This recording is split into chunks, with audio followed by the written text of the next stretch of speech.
पहलगाम दहशतवादी हल्ल्यात मृत्युमुखी पडलेल्या संतोष जगदाळे आणि कौस्तुभ गणगोटे यांचं पार्थिव पुण्यात शरद पवारांकडून शोकाकुल कुटुंबियांचं सांत्वन वैकुंठ स्मशानभूमीत अंत्यसंस्कार केले जाणार।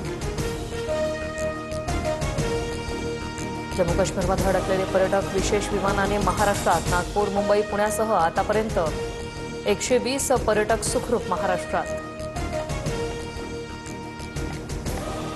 पहलगाम हल्ल्यानंतर आज सर्व पक्षांची बैठक होणार। केंद्रीय गृहमंत्री अमित शहा आणि संरक्षण मंत्री राजनाथ सिंहांच्या उपस्थितीत बैठक।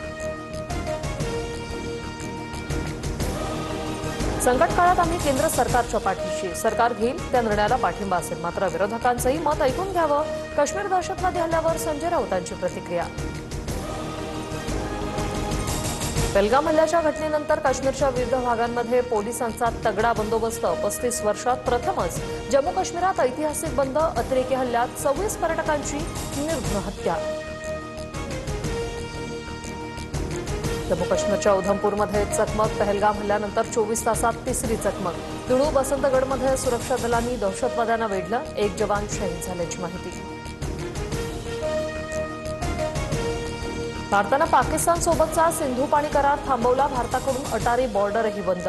तर पाकिस्तानात गेलेल्या भारतीयांना 1 मे पर्यंत परत येण्याचं सरकारचं आवाहन।